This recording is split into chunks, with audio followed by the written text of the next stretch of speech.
Hello. Thanks for joining me today. We're going to start reading in a moment here. Today we are doing something a little different. Today we are only reading about mythical creatures, creatures that did not exist and have never existed. Some of them you see may be based on something that someone has seen, but none of these exist the way that you're going to see them today. We're going to start with a work by Carle. You probably know him better as the author of illustrated books such as The Very Hungry Caterpillar. This book we're going to look at today is called Dragons, Dragons, and Other Creatures That Never Were. The works in here are poems or excerpts from stories by other authors, not Carle, but he's taken his distinct illustrative style to imagine what those would have looked like. So, and I'll show you some of these images here. Dragons, dragons.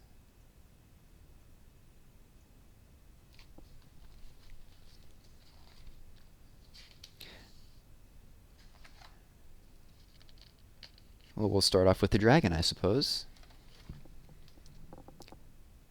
O tongue, give sound to joy and sing of hope and promise on dragon wing. Anne McCaffrey.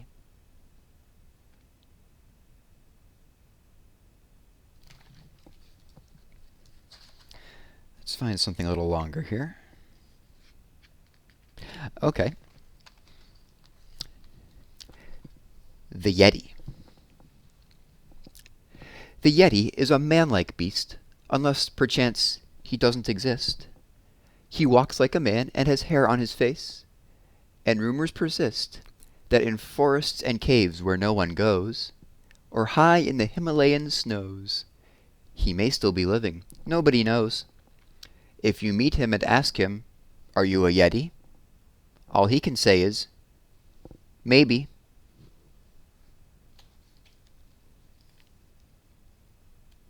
Maybe. And that was John Gardner. Oh, and his buddy on this page here, Minotaur. King Minos had a Minotaur that all the people dreaded. It gobbled 14 kids a year, incredibly bull-headed. It dwelt inside a twisty maze that no one could escape, till Theseus, shouting loud, "Olays!" swung sword and swished red cape. The Minotaur, as you can see from Greek mythology, is a creature with the body of a man but the head of a bull.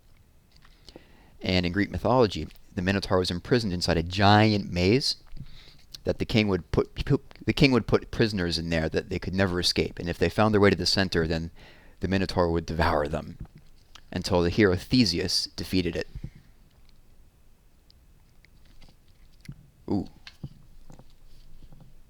The Basilisk, or cockatrice. Head and body of a cock, its breath cracks rock. Leather wings, whoosh. Serpent tail, swish. A basilisk, hiss. No doodlehead this. A basilisk, hiss, is also called hiss. A cockatrice, hiss. By Laura Whipple.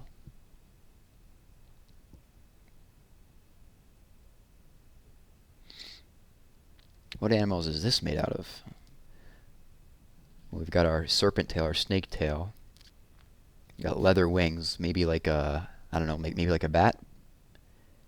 And a rooster head. There are other ways, if you've read Harry Potter, you've read about the basilisk in that book. And the basilisk takes many forms depending on who you ask. And in this case, it takes this very strange form. Some cultures see it looking more like a snake, but you will see many different depictions of it.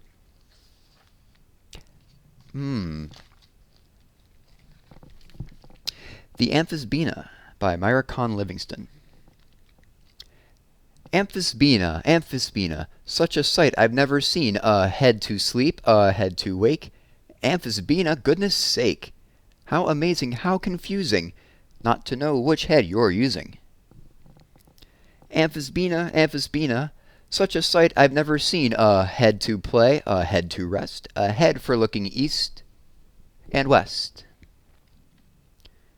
How peculiar, never knowing what direction you are going. Amphisbaena, Amphisbaena, such a sight I've never seen. A head to eat, a head to drink, a head to talk, a head to think. Amphisbaena, what a trouble when you have to do things double.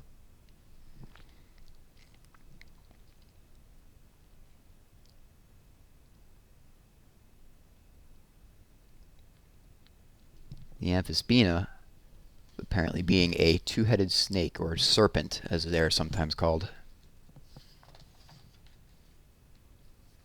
Let's do one more here. Okay. The Centaurs. Playing upon the hill 3 centaurs were. They lifted each a hoof, they stared at me, and stamped the dust. In furious brotherhood, around about they charged, they swerved, they leaped. Then, bound on bound, they raced into the wood. James Stephens.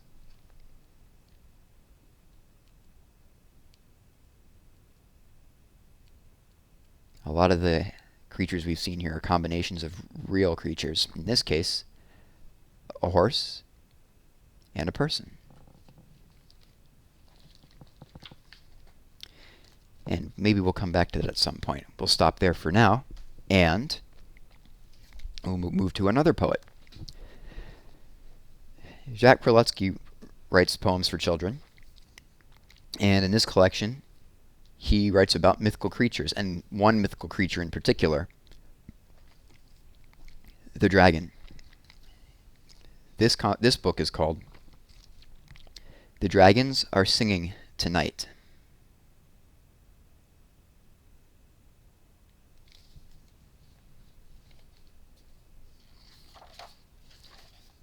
So let's see what he has here. All right. We'll start with, I'm an amiable dragon. What do you think amiable means? See if you can figure that out. I'm an amiable dragon, and I have no wish to scare. Do not tremble at my presence. Do ignore my lethal stare. Do not fret about the fire I unleash into the air. You are free to pass unchallenged, but only if you dare.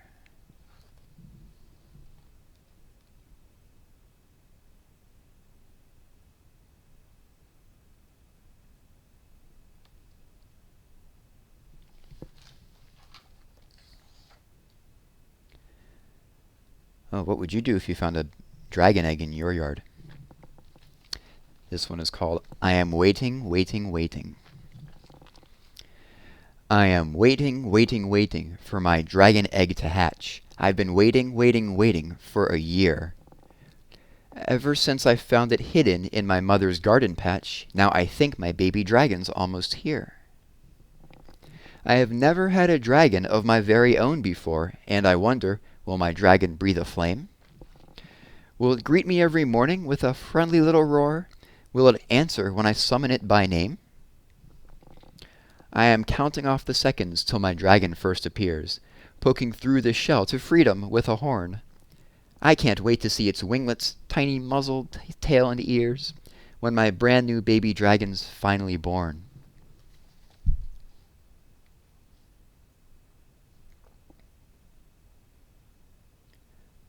What kind of strange, fantastic creature would you want to have hatch from an egg that you could call your very own?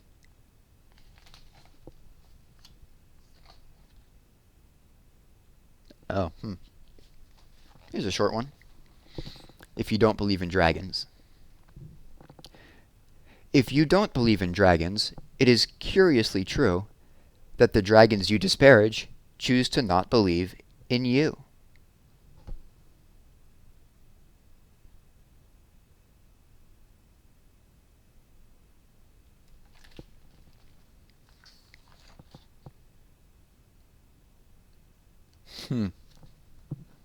This one is, I wish I had a dragon. I wish I had a dragon with diamond-studded scales, with claws like silver sabers and fangs like silver nails. A dragon fierce and faithful, always ready by my side. A dragon to defend me, or to take me for a ride. I wish I had a dragon with eyes of shining gold, who breathed a plume of fire whenever it was told. A dragon so ferocious it might frighten Frankenstein, but not a lazy dragon who sleeps all day, like mine.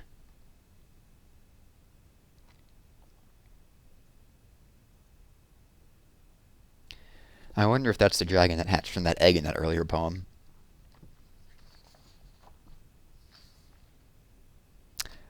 One more. And this is about a little bit different kind of a dragon. This is called I Made a Mechanical Dragon. I made a mechanical dragon of bottle tops, hinges, and strings, of thrown-away clocks and unmendable socks, of hangers and worn inner springs. I built it of cardboard and plastic, of doorknobs and cables and corks, of spools and balloons and unusable spoons, and rusty old shovels and forks. It's quite an unusual dragon. It rolls on irregular wheels. It clatters and creaks, and it rattles and squeaks, and when it tips over, it squeals. I've tried to control its maneuvers. It fails to obey my commands. It bumps into walls till it totters and falls. I made it myself with my hands.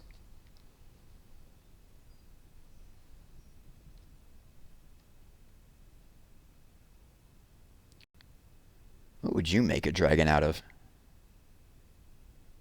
I see an umbrella there.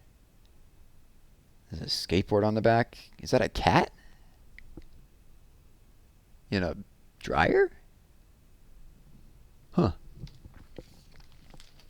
Alright. And that'll be it for today. Hope you enjoyed some of those poems about fantastic creatures and where to find them. I'll see you next time.